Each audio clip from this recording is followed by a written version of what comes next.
नमस्कार विद्यार्थी मित्रांनो, आजच्या लेक्चरमध्ये आपण कर्मचारी प्रशिक्षण हा मुद्दा बघणार आहोत।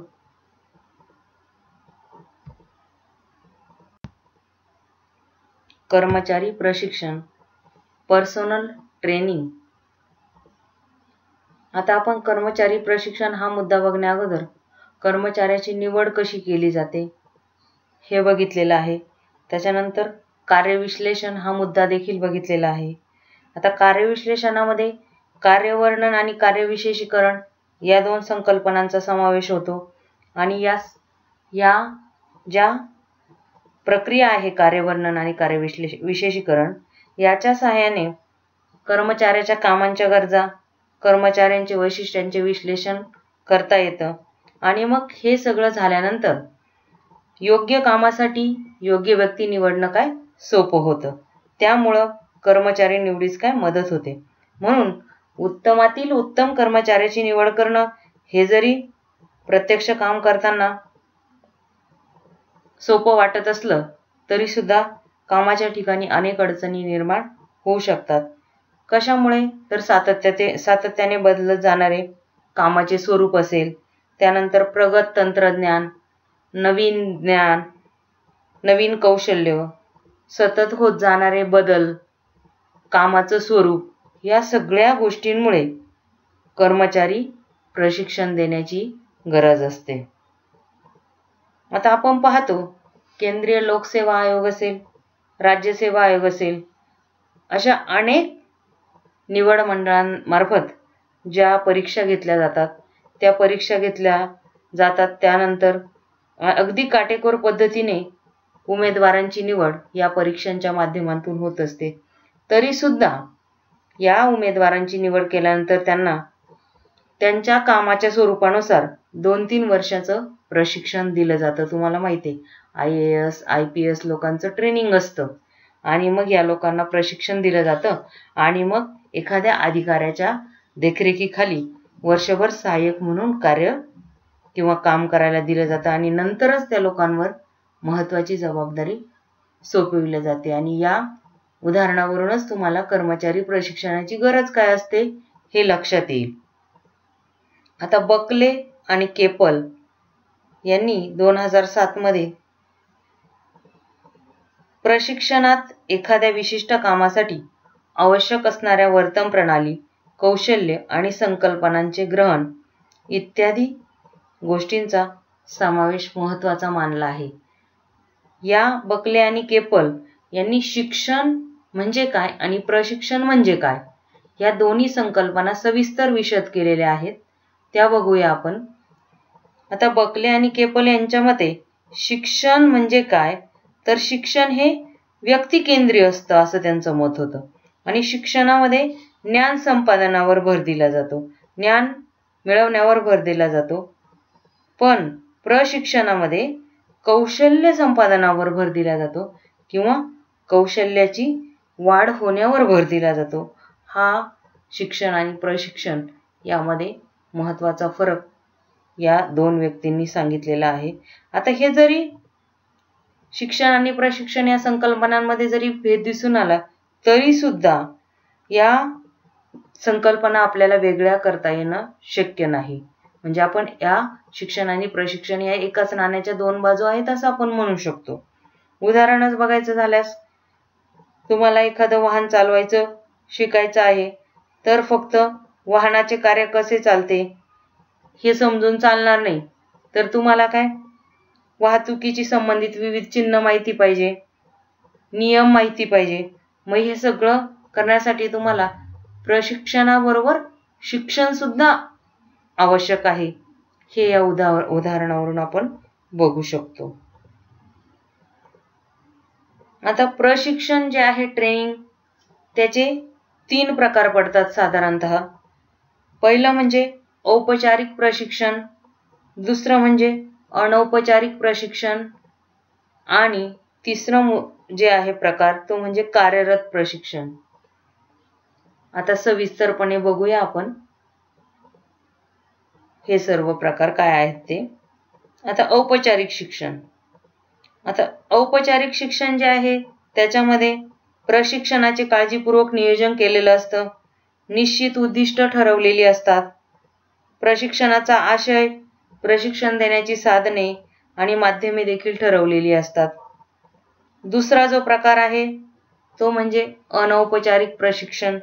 आता अनौपचारिक प्रशिक्षण हे उत्स्फूर्त स्वरूपाचे असते, म्हणजे त्याच्यामध्ये जागा निश्चित केलेली नसते. घरी, कामाच्या ठिकाणी कर्मचाऱ्यांच्या होणाऱ्या आंतरक्रियांमधून देखील सहजपणे हे अनौपचारिक प्रशिक्षण मिळत असतं. तिसरा जो प्रशिक्षणाचा प्रकार आहे तो म्हणजे कार्यरत प्रशिक्षण, ऑन द जॉब ट्रेनिंग असं आपण म्हणतो त्याला. ऑन द जॉब ट्रेनिंग म्हणजे प्रत्यक्ष काम करीत असतानाच कर्मचाऱ्याला ती कौशल्य शिकवली जातात. इतरांचं निरीक्षण करून, शाब्दिक किंवा लिखित सूचना स्वीकारून कौशल्य आत्मसात केली जातात. अनुभवी कर्मचाऱ्यांकडून नवीन कर्मचाऱ्यांना हे प्रशिक्षण दिलं जातं. ऑन द जॉब ट्रेनिंग आपण म्हणतो त्याला. पुढचा मुद्दा बघूया. कर्मचारी प्रशिक्षणाच्या गरजा, नीड फॉर एम्प्लॉई ट्रेनिंग. म्हणजे हे कर्मचारी प्रशिक्षण का दिलं जातं, याची काय गरज आहे. आता तुम्हाला मी पहिल्या मुद्द्यामध्ये सांगितलंच आहे, नवनवीन तंत्रज्ञान येतं आणि मग कर्मचारी प्रशिक्षणाची गरज भासत असते. आता कर्मचारी प्रशिक्षण पुढील कारणांसाठी आवश्यक असते. तर कोणकोणती कारणं आहेत ते बघूया आपण. पहिलं कारण आहे प्रशिक्षणामुळे उत्पादन खर्चात बचत होते, संघटनेला या गोष्टीचा लाभ होतो. दुसरं जे कारण आहे, कर्मचाऱ्यांच्या कौशल्याचा स्तर प्रशिक्षणामुळे वाढतो. प्रशिक्षण दिल्यामुळे कर्मचाऱ्यांना नवीन स्किल अवगत होतं की नाही, म्हणून मग कर्मचाऱ्यांचा कौशल्याचा स्तर हा प्रशिक्षणामुळे वाढतो असं आपल्याला म्हणता येईल. आणि नवीन गोष्ट शिकल्यामुळे त्यांना कार्यसमाधान देखील त्यांच्या वाढतं, म्हणजे कामाबद्दल सुद्धा ते समाधानी असतात, आपल्याला नवीन काहीतरी स्किल आलं हो असं. नंतर कर्मचारी कार्यामध्ये रुची दाखवतात, म्हणजे एखादं काम करण्याची आवड त्यांना निर्माण होते प्रशिक्षणामुळे. तिसरं जे कारण आहे ते बघता येईल, कर्मचारी व संघटना यांचे संबंध सकारात्मक बनतात. चौथं जे कारण आहे, कर्मचाऱ्याचे ज्ञान, कौशल्य, अभिवृत्ती आणि सामाजिक वर्तनात बदल होतो. म्हणजे आता प्रशिक्षणामुळे कर्मचाऱ्याच्या ज्ञानामध्ये वाढ होते, कौशल्यामध्ये वाढ होते, अभिवृत्ती म्हणजे आवड पण निर्माण होते एखाद्या गोष्टीची, आणि सामाजिक वर्तनात देखील बदल होत असतात. पाचवं जे कारण आहे, नवीन कर्मचाऱ्यांची भरती केल्यानंतर निर्वर्तन कार्याची ओळख होण्यासाठी प्रशिक्षण हे आवश्यक असते. म्हणजे जेव्हा आपण नवीन कर्मचारी भरती करतो तर त्यांना कामाच्या ठिकाणचं जे ज्ञान आहे, कौशल्य आहे, त्याच्यामध्ये वाढ करण्यासाठी प्रशिक्षण हे आवश्यक असते. आणि आपल्याला तिथे जाऊन काय काम करायचं आहे, या कार्यनिर्वर्तन कार्याची ओळख करून घेण्यासाठी सुद्धा कर्मचारी प्रशिक्षणाची गरज असते. सहावा जो मुद्दा आहे त्याच्यामध्ये की जेव्हा एखाद्या नवीन कामाचा अथवा उत्पादन प्रक्रियेचा विकास होतो, जुने कर्मचारी निवृत्त होतात किंवा राजीनामा देतात, तेव्हा प्रशिक्षण कार्यक्रमांची गरज निर्माण होत असते. आणि शेवटचा मुद्दा आहे, नवीन ज्ञानप्रवाहांची ओळख व त्याचा प्रत्यक्ष वापर करण्यासाठी प्रशिक्षण उपयुक्त ठरते. म्हणजे जुने कर्मचारी रिटायर झाल्यानंतर नवीन कर्मचाऱ्यांना ते शिकवावं लागतं. कौशल्य अवगत करण्यासाठी, नवनवीन तंत्रज्ञान आल्यामुळे कौशल्य अवगत करण्यासाठी कर्मचारी प्रशिक्षणाची गरज असते. नंतर नवीन ज्ञानप्रवाहांची ओळख म्हणजे काय, नवनवीन तंत्रज्ञान येत असतं, नवनवीन मशिनरी येत असतात, म्हणून मग त्यासाठी कर्मचाऱ्यांना प्रशिक्षण द्यावं लागतं.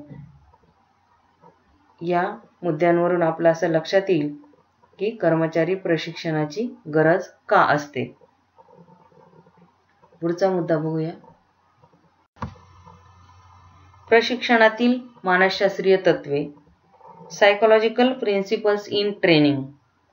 आता मानसशास्त्रामध्ये अध्ययन आणि अध्यापन जे आहे त्या सिद्धांतांच्या प्रशिक्षणाच्या आखणीमध्ये उपयोग होत असतो. लोक शिकतात कसे, कोणत्या गोष्टीमुळे शिक्षण प्रभावी होतं, हे आपल्याला अध्ययन सिद्धांतामुळे स्पष्ट होते. आता थॉर्नडाईक यांनी 1932 मध्ये काही गोष्टी आपण शिकतो आणि ते शिकण्याचे 3 मूलभूत नियम सांगितलेले आहे. त्याच्यामध्ये पहिला नियम जो आहे तो तयारीचा नियम, लॉ ऑफ रेडीनेस असं आपण म्हणतो. नंतर दुसरा जो आहे तो सरावाचा नियम, लॉ ऑफ प्रॅक्टिस, आणि जो तिसरा नियम आहे त्याला म्हणतो आपण परिणामाचा नियम, लॉ ऑफ इफेक्ट. असे 3 नियम थॉर्नडाईक या मानसशास्त्रज्ञाने कोणतीही नवीन गोष्ट शिकण्यासाठी उपयोगाचे कसे असतात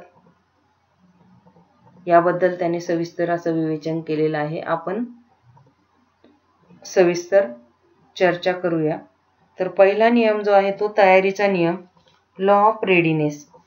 आता अध्ययनाचा हा नियम असं सांगतो की कोणतंही ज्ञान आत्मसात करण्यासाठी किंवा नवीन कौशल्य शिकण्यासाठी व्यक्तीनं शरीरानं, मनानं आणि भावनिकदृष्ट्या तयार असलं पाहिजे. आणि आपल्याला हे का शिकायचं आहे याचं कारण देखील त्या व्यक्तीला माहिती पाहिजे. म्हणजे थोडक्यात शरीर आणि मन याची भावनिक सज्जता खूप महत्त्वाची आहे. म्हणजे आपल्याला कशासाठी करायचं हे प्रशिक्षण, पदोन्नती, वैयक्तिक विकास हे आपल्याला समजलं पाहिजे किंवा त्या प्रशिक्षण घेणाऱ्या कर्मचाऱ्याला हे समजलं पाहिजे. आता एखाद्याला शिकण्याची तयारीच नसेल तर आपण बळजबरी एखादी गोष्ट जर करायला लावली तर ती जेवढं स्किल ते अवगत व्हायला पाहिजे तेवढं त्या व्यक्तीला होतं का? नाही होत. म्हणून कोणतीही गोष्ट शिकताना, कोणतंही प्रशिक्षण करताना त्या कर्मचाऱ्याला आपल्याला ही गोष्ट का करायची आहे याची माहिती हवी. म्हणजे त्याची मानसिक तयारी हवी. म्हणजे शरीराची आणि मनाची मानसिक सज्जता असायला हवी. तर त्या प्रशिक्षणाचा उपयोग त्या कर्मचाऱ्याला होऊ शकतो. दुसरा नियम जो आहे तो म्हणजे सरावाचा नियम, लॉ ऑफ प्रॅक्टिस. आता हा नियम काय सांगतो? एखादी गोष्ट तुम्ही शिकले, एखाद्या कर्मचाऱ्याने एखादी गोष्टीचं प्रशिक्षण घेतलं तर त्याच्यामध्ये सातत्यपूर्णता हा एक घटक महत्त्वाचा आहे. म्हणजे तुम्ही सतत प्रयत्नशील असलं पाहिजे. कोणतं कौशल्य आत्मसात केल्यानंतर त्याच्यावर सतत ती गोष्ट करून पाहिली पाहिजे. तुम्ही जर वारंवार ती गोष्ट केली तर मग त्याच्यावर प्रभुत्व प्राप्त करता येतं. म्हणजे अधिक चांगल्या रीतीने तुम्ही ती गोष्ट हँडल करू शकता, तुमची त्याच्यावर मास्टरी होऊ शकते. म्हणून सरावाचा नियम काय सांगतो? एखादं प्रशिक्षण घेऊन आल्यानंतर तुम्ही ती गोष्ट शिकल्यानंतर जर केलीच नाही खूप दिवस गेल्यानंतर तुम्ही ती विसरू शकतात. म्हणून सरावाचा नियम असं सांगतो की तुम्ही त्या गोष्टीचं,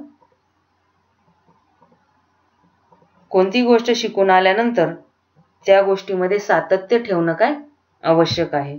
आता बघा, उदाहरण जर घेतलं आपण एखाद्या वेळेस गाडी शिकण्याचा क्लास करतो, 2 व्हीलर असेल, 4 व्हीलर असेल. आपण शिकून आलो, क्लास पुरतं गेलो आणि नंतर 1 वर्ष झालं आपण केलंच नाही, त्याच्यामध्ये सातत्य ठेवलंच नाही, आपण घरच्या गाडीवर बसलोच नाही चालवायला, तर आपण ठराविक काळानंतर ते विसरून जाऊ की नाही.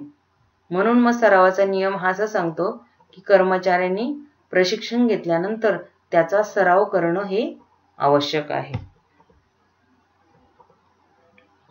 आता तिसरा जो नियम आहे तो परिणामाचा नियम, लॉ ऑफ इफेक्ट. आता हा नियम जो आहे तो भावनेशी संबंधित आहे. म्हणजे प्रशिक्षणार्थीच्या भावनिक प्रतिक्रियेवर तो आधारित आहे.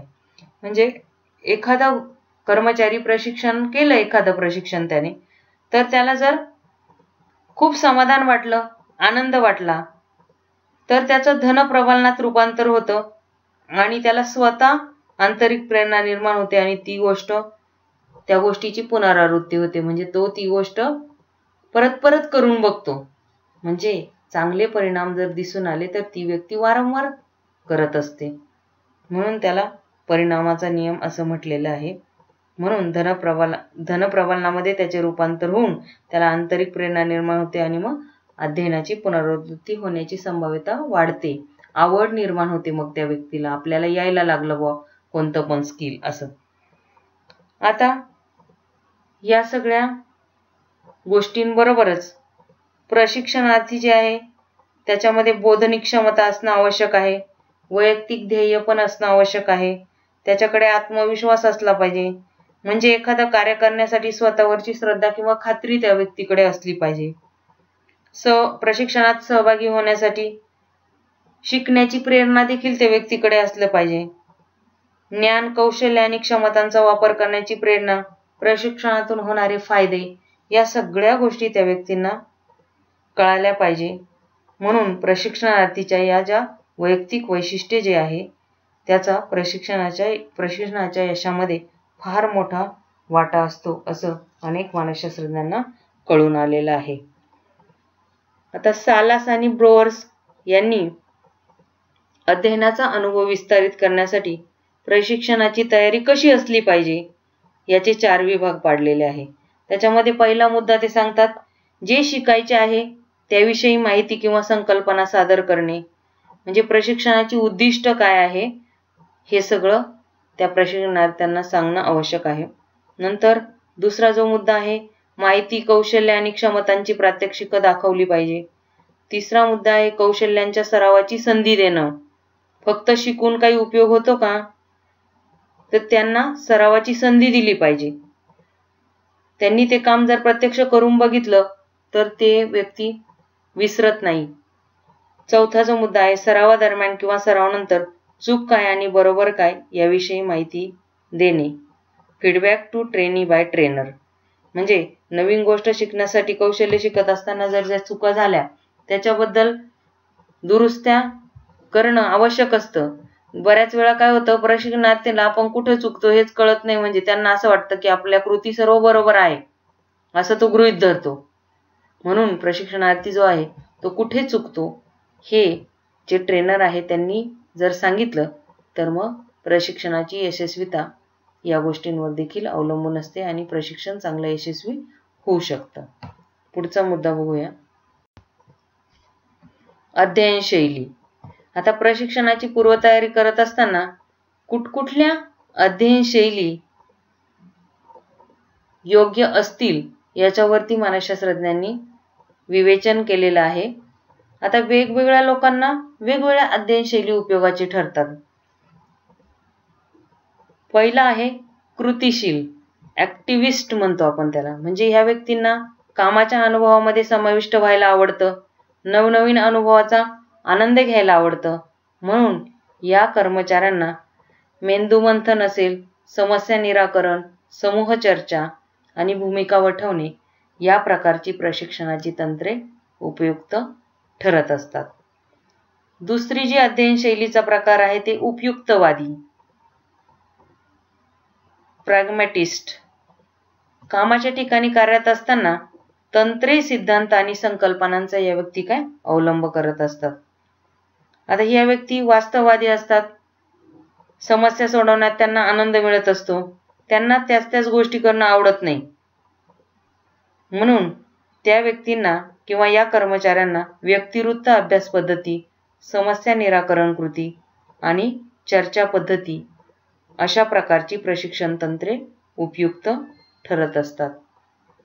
पुढची अध्ययन शैली बघूया, सैद्धांतिक अथवा सिद्धांतवादी, थेरिस्ट असं आपण म्हणतो. आता या व्यक्ती समस्येचा तात्विक अंगाने विचार करत असतात. समस्येतील गृहीतकांविषयी ते तथ्य गोळा करतात, त्यांचे विश्लेषण करतात. त्यांच्या स्वतःच्या चौकटीत बसणाऱ्या गोष्टीच ते स्वीकारतात. ज्या गोष्टी त्यांच्या मनाच्या चौकटीत बसत नाही त्या गोष्टींना ते लोक नकार देतात. म्हणून मग या व्यक्ती अध्ययनाच्या अनुभवांमध्ये गोष्टींचा वापर करतात. सांख्यिकीय माहिती व पार्श्वभूमीवर आधारित माहितीचा उपयोग यांच्या बाबतीत होत असतो. चौथा जो अध्ययन शैलीचा प्रकार आहे तो म्हणजे विचारवादी, रिफ्लेक्टर्स. आता एखाद्या कामाचा अथवा समस्येचा विविध अंगांनी विचार करतात या व्यक्ती, परंतु अतिशय सावध आणि विचारी असतात या विचारवादी व्यक्ती. आता एखाद्या गोष्टीविषयीचा अगदी पूर्ण संभाव्यता काय असेल, परिणाम काय होतील, सर्वांगाने ते विचार करत असतात आणि स्वतःचा दृष्टिकोन मांडण्याच्या आधी, स्वतःचं मत मांडण्याच्या आधी ते इतरांचे विचार देखील नीट ऐकून घेत असतात. मग या लोकांसाठी कोणकोणत्या अध्ययन तंत्रे उपयोगाची आहेत किंवा अध्ययन शैली उपयोगाच्या आहे तर निरीक्षण, चर्चा पद्धती, प्रतिसादात्मक माहिती इत्यादी तंत्रे यांच्या बाबतीत खूप उपयुक्त ठरत असतात. आता याच्या व्यतिरिक्त सुद्धा कोल्ब यांनी 1984 मध्ये प्रशिक्षणातील अध्ययन शैलीचा पुढील प्रमाणे 4 व्यक्तिमत्व शैली सांगितलेल्या आहेत. त्या कोणत्या ते बघूयात आपण. पहिली जी आहे गतिशील कन्व्हर्जर्स. आता या व्यक्ती अमूर्तपणे माहिती संवेदित करतात आणि सक्रिय सहभाग घेऊन त्या माहितीवर प्रक्रिया करतात. आता या प्रकारच्या कर्मचाऱ्यांना व्याख्यान पद्धतीपेक्षा चर्चा पद्धती, द्विमार्गी संप्रेषण म्हणजे संप्रेषण कम्युनिकेशन म्हणतो ना ज्याला आपण, की आपण बोलणं आणि समोरच्याने देखील बोललं पाहिजे. व्याख्यान तंत्र या व्यक्तींना आवडत नाही, म्हणजे एकमार्गी प्रक्रिया आवडत नाही, म्हणून द्विमार्गी संप्रेषण या लोकांना आवडतं. आणि केवळ एकाच बाजूने माहिती देणारं तंत्र या व्यक्तींना आवडत नाही, त्या व्यक्तींना गतिशील आपण म्हणतो. दुसरं जे अध्ययन शैली आहे ती म्हणजे समायोजित अकोमोडेटर्स. आता या व्यक्ती मूर्त स्वरूपाची माहिती संवेदित करतात आणि त्यावर प्रयोग करून माहितीवर प्रक्रिया करतात. या प्रकारच्या व्यक्तींना स्वदिग्दर्शित अध्ययन, भूमिका वठवणं, कार्याचा थेट अनुभव घेणं अशा गोष्टी आवडत असतात. आणि तिसरा जो प्रकार आहे तो म्हणजे स्वतंत्र शैलीचे अथवा विभक्तवादी. आता ह्या लोकांना माहिती मूर्त स्वरूपात संवेदन करायला आवडतं. निरीक्षणातून कृती या व्यक्ती शिकत असतात. आता या स्वतंत्र शैलीच्या या व्यक्ती त्यांच्यासाठी व्याख्यान पद्धती आणि मेंदूमंथन या 2 अध्ययन पद्धती देखील काय उपयोगाच्या ठरत असतात. आता वेगवेगळ्या अध्ययन शैली असलेल्या व्यक्तींना वेगवेगळ्या प्रकारच्या माध्यमातून प्रशिक्षण देता येतं. आता फ्लेमिंग यांनी अनेक अध्ययन शैलीचे तंत्र सांगितलेले आहेत. ते कोणती बघूया. आता पहिलं जे आहे ते दृश्य अध्ययन शैली. आता दृश्य अध्ययन शैलीमध्ये कुठकुठलं अध्यापन तंत्र वापरलं जातं. चित्रे, आलेख, आकृत्या, रंगीत जाहिराती इत्यादी गोष्टींचा समावेश दृश्य अध्ययन शैलीमध्ये होतो. दुसरा जो प्रकार आहे तो श्राव्य ऑडिटरी म्हणतो आपण. तो श्राव्य जी अध्ययन शैली आहे त्याच्यामध्ये व्याख्याने, समूह चर्चासत्रे, गोष्टीरूप निवेदने, भूमिका निर्वाह, शाब्दिक उजळणी इत्यादी तंत्रांचा समावेश होतो. तिसरं जे तंत्र आहे ते म्हणजे वाचन आणि लेखन, रीड अँड राईट असं आपण ज्याला म्हणतो. तर त्याच्यामध्ये या अध्ययन शैलीच्या प्रकारामध्ये कुठकुठली अध्यापन तंत्र वापरली जातात ते बघूयात. आता वाचन आणि लेखन या प्रकारामध्ये पुस्तके, टिपणे, याद्या, पुस्तिका, कार्यपुस्तिका, शब्दांचे लेखन इत्यादी गोष्टींचा समावेश होत असतो. आणि शेवटची जी अध्ययन शैली सांगितलेली ते म्हणजे स्नायविक वेदन. त्याच्यामध्ये प्रत्यक्ष कार्य, कृत्रिम प्रतिरूपण, वातावरणातील अनुभव, प्रात्यक्षिके या अध्यापन तंत्रांचा समावेश होतो. पुढचा मुद्दा बघूया. ज्ञान आणि कौशल्यांसाठी प्रशिक्षण. Training for knowledge and skill. आता प्रत्यक्ष प्रशिक्षणाला जेव्हा सुरुवात होते तेव्हा काही गोष्टी विचारात घ्याव्या लागतात. त्यामध्ये कुठल्या गोष्टी येतील त्याचा आपण विचार करू. आता कोणकोणत्या निर्वर्तन कौशल्यांचं प्रशिक्षण द्यायचं आहे हा मुद्दा विचारात घ्यावा लागतो. त्यानंतर किती प्रशिक्षण पाठ ठेवले पाहिजे, किती प्रात्यक्षिके घ्यावी लागतील, त्याची आशय पद्धती कशी असावी, प्रशिक्षण पद्धती कशी असावी, प्रशिक्षणाचा कालावधी किती असेल, प्रशिक्षण कार्यक्रमाचं ध्येय काय असेल, अध्ययन कार्याची यादी तयार करणे, प्रशिक्षण पाठांचा आराखडा तयार करणं इत्यादी गोष्टी प्रत्यक्ष प्रशिक्षणाला सुरुवात करण्यापूर्वी लक्षात घ्याव्या लागतात.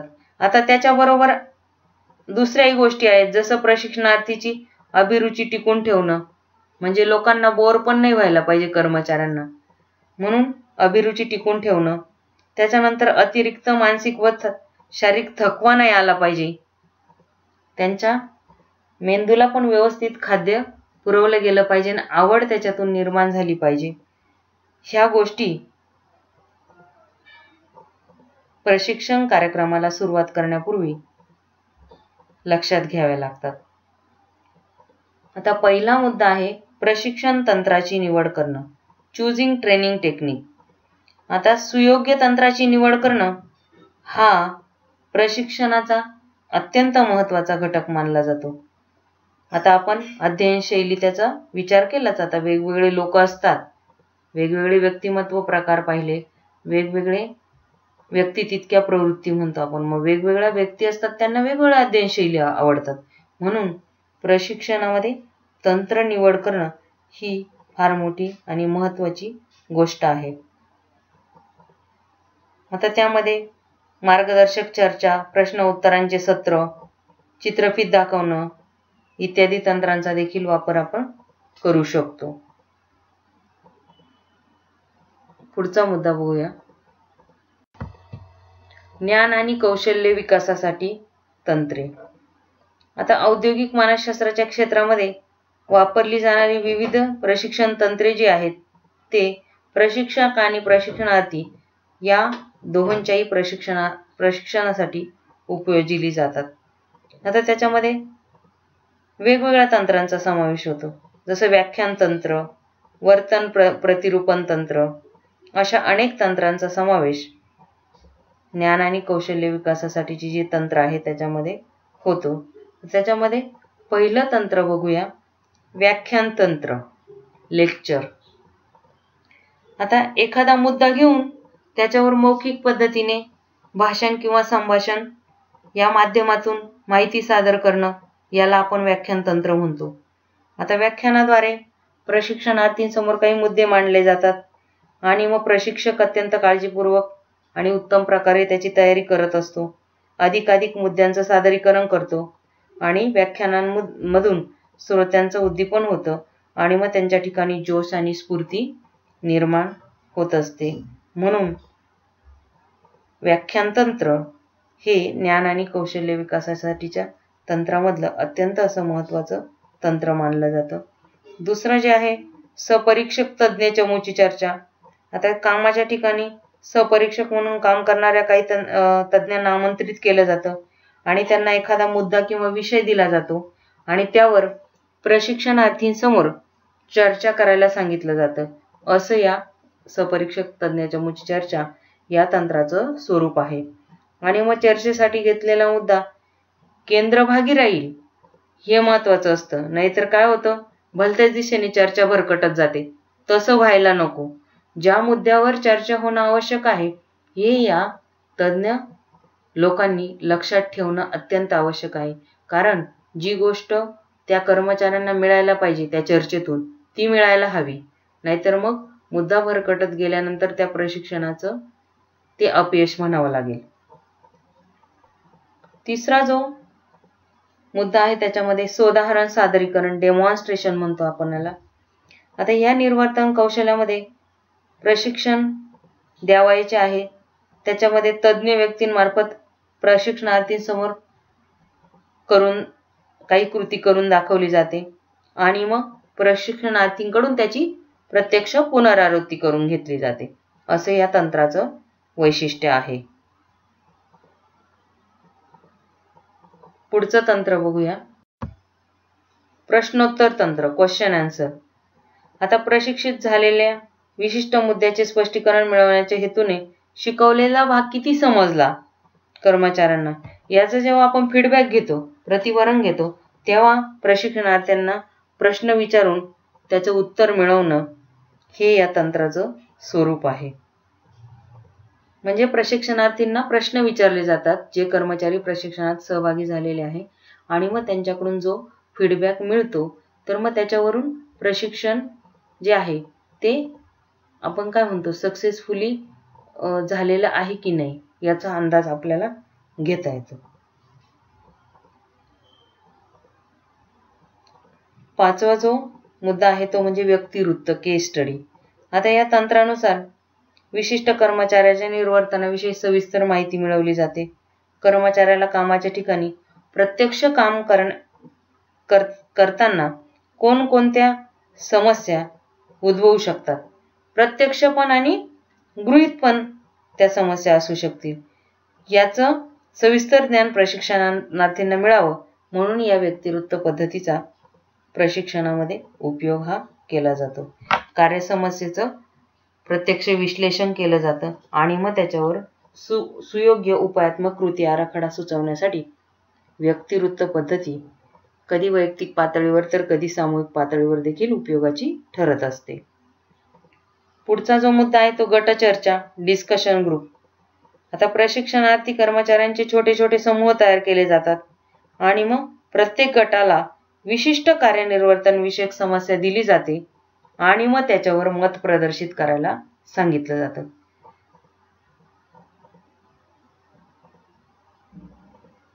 आता या तंत्राचा महत्त्वाचा फायदा असा की प्रत्येक प्रशिक्षणार्थी स्वतःच्या गट चर्चेतील सहभाग अतिशय परिणामकारक आणि यशस्वी करण्यासाठी बाह्य ज्ञान मिळवण्याचा प्रयत्न करत असतो. म्हणून मग आता गट चर्चेचं सुद्धा तसंच आहे. मूळ मुद्दा चर्चेच्या केंद्रस्थानी राहिला पाहिजे. पुढचा मुद्दा बघूया. भूमिका वटवणे, रोल प्ले. आता गट चर्चेप्रमाणेच हे तंत्र देखील काय प्रशिक्षणार्थीच्या छोट्या समूहासाठी वापरलं जातं आणि कार्यनिर्वर्तनाच्या विकासाला पोषक ठरेल अशी वास्तव परिस्थिती, अशा निर्वर्तन प्रसंगी उद्भवणाऱ्या समस्या परिस्थितीवर एक विषय म्हणून प्रशिक्षणार्थीच्या छोट्या गटाला दिला जातो आणि त्यावर आधारित नाट्याभिनय करायला सांगितले जाते आणि ती समस्या निरसनासाठी काय करावे लागेल हे विविध भूमिकांच्या माध्यमातून प्रदर्शित केले जाते. आता औद्योगिक परिस्थितीमध्ये आंतरवैयक्तिक कौशल्य विकसित करण्यासाठी, सामाजिक वर्तनाची जाण, अवेअरनेस वाढवण्यासाठी या भूमिका वठवणे या तंत्राचा उपयोग प्रामुख्याने होत असतो. पुढचा जो मुद्दा आहे वर्तन प्रतिरूप, मॉडेलिंग. आता या तंत्रानुसार ज्या निर्वर्तनाचे प्रशिक्षण द्यावयाचे असते ते प्रशिक्षकाद्वारे प्रत्यक्षपणे केले जाते व प्रशिक्षणार्थींना त्याचे प्रतिरूप अनुसरण करायला सांगितले जाते. यामध्ये प्रथम प्रशिक्षणाद्वारे आत्मसात करावयाच्या निर्वर्तनाचे अनुकरण केले जाते. त्यानंतर सरावाचे प्रयत्न केले जातात. म्हणून आंतरवैयक्तिक कौशल्यांचा विकास साधण्यासाठी वर्तन प्रतिरूप हे तंत्र अत्यंत प्रभावी असं तंत्र मानलं जातं. पुढचा मुद्दा जो आहे तो संरचित किंवा रचनाबद्ध अनुभव, स्ट्रक्चर्ड एक्सपिरियन्सेस. आता या तंत्रामध्ये कर्मचाऱ्यांना कार्यनिर्वर्तनासंदर्भात पूर्वरचित क्रमबद्ध कार्य अनुभव परिस्थितीत सहभागी करून घेतलं जातं आणि नंतर जे अनुभव मिळतात प्रशिक्षणार्थींना त्याच्यामधून आंतरवैयक्तिक कौशल्य, संभाषण कौशल्य अत्यंत सहज किंवा सुलभपणे शिकणं शक्य होतं आणि मग प्रशिक्षणार्थींच्या ज्या आंतरक्रिया होतील त्यावर भर दिला जातो.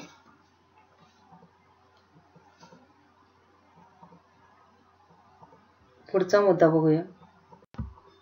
तदनुरूपण, सिम्युलेशन.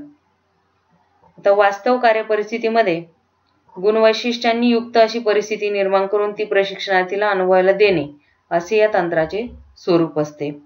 आता उदाहरण घ्यायचं झाल्यास कामाच्या ठिकाणी उद्भवणारी समस्या व संघर्षांच्या संदर्भात कृत्रिम परिस्थिती निर्माण केली जाते आणि मग ती परिस्थिती तुम्ही कशी हाताळाल असं प्रशिक्षणार्थींना विचारलं जातं आणि मग इथं ती जी परिस्थिती आहे ती हाताळण्यासाठी निरसन मार्ग काढण्याचा प्रयत्न प्रशिक्षणार्थी करत असतात. म्हणून तदनुरूपण हे देखील एक महत्त्वाचं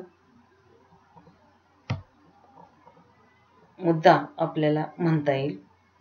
शेवटचा जो मुद्दा आहे तो म्हणजे आखीव सूचना, प्रोग्राम इन्स्ट्रक्शन. आता हे एक स्वसूचन स्वरूपाचे तंत्र आहे. त्याच्यामध्ये मुद्रित साहित्य, उदाहरणार्थ कार्यपुस्तिका, संगणकाद्वारे दिलेल्या सूचनांचा उपयोग याच्यामध्ये होत असतो.